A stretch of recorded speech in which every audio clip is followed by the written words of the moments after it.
Luke chapter 23, Jesus before Pilate. The whole assembly got up and led Jesus to Pilate and began to accuse him.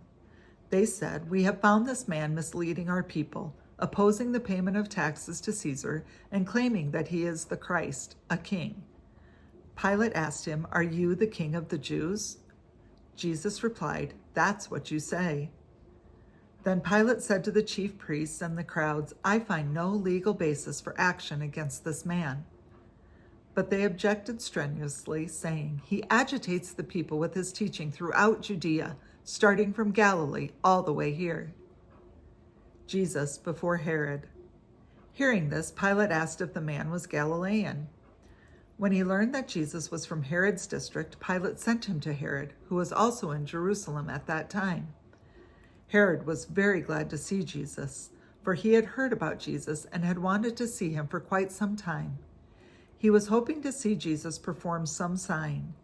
Herod questioned Jesus at length, but Jesus didn't respond to him. The chief priests and the legal experts were there, fiercely accusing Jesus. Herod and his soldiers treated Jesus with contempt. Herod mocked him by dressing Jesus in elegant clothes and sent him back to Pilate. Pilate and Herod became friends with each other that day. Before this, they had been enemies. Jesus and Barnabas. Then Pilate called together the chief priests, the rulers, and the people. He said to them, "You brought this man before me as one who was misleading the people. I have questioned him in your presence and found nothing in this man's conduct that provides a legal basis for the charges you have brought against him. Neither did Herod, because Herod returned him to us. He's done nothing that deserves death. Therefore, I'll have him whipped, then let him go." But with one voice they shouted, "Away with this man! Release Barabbas to us." Barabbas had been thrown into prison because of a riot that had occurred in the city and for murder. Pilate addressed them again because he wanted to release Jesus. They kept shouting out, "Crucify him! Crucify him!" For the third time, Pilate said to them, "Why? What wrong has he done? I found no legal basis for the death penalty in his case. Therefore, I will have him whipped, then let him go." But they were adamant, shouting their demand that Jesus be crucified. Their voices won out. Pilate issued his decision to grant their request. He released the one they asked for, who had been thrown into prison because of a riot and murder, but he handed Jesus over to their will. On the way to the cross. As they led Jesus away, they grabbed Simon, a man from Cyrene, who was coming in from the countryside. They put the cross on his back and made him carry it behind Jesus. A huge crowd of people followed Jesus, including women who were mourning and wailing for him. Jesus turned to the women and said, "Daughters of Jerusalem, don't cry for me. Rather, cry for yourselves and your children. The time will come when they will say, 'Happy are those who are unable to become pregnant, the wombs that never gave birth, and the breasts that never nursed a child.'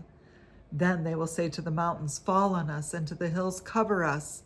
If they do these things when the tree is green, what will happen when it is dry?" Jesus on the cross. They also led 2 other criminals to be executed with Jesus.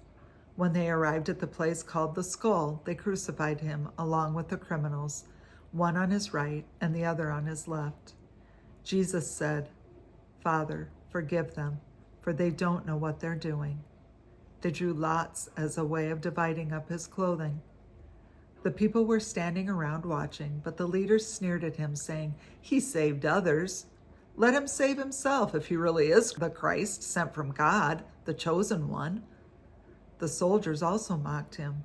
They came up to him, offering him sour wine and saying, "If you really are the king of the Jews, save yourself."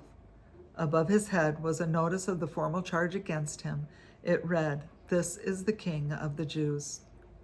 One of the criminals hanging next to Jesus insulted him, "Aren't you the Christ? Save yourself and us." Responding, the other criminal spoke harshly to him, "Don't you fear God, seeing that you've also been sentenced to die?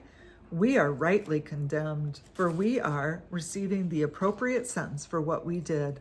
But this man has done nothing wrong."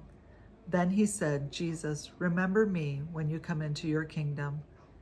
Jesus replied, I assure you that today you will be with me in paradise.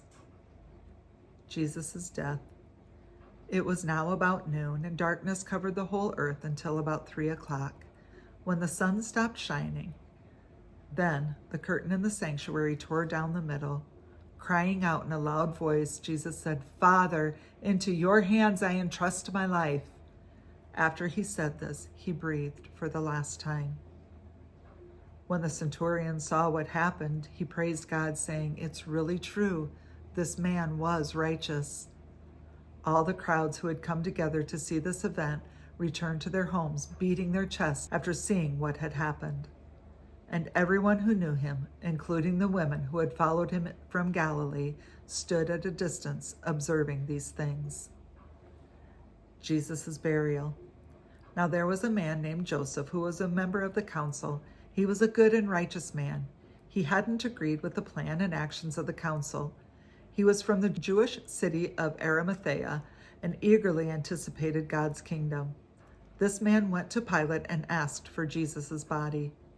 Taking it down, he wrapped it in a linen cloth and laid it in a tomb carved out of the rock, in which no one had ever been buried. It was the preparation day for the Sabbath, and the Sabbath was quickly approaching. The women who had come with Jesus from Galilee followed Joseph. They saw the tomb and how Jesus' body was laid in it. Then they went away and prepared fragrant spices and perfumed oils. They rested on the Sabbath in keeping with the commandment.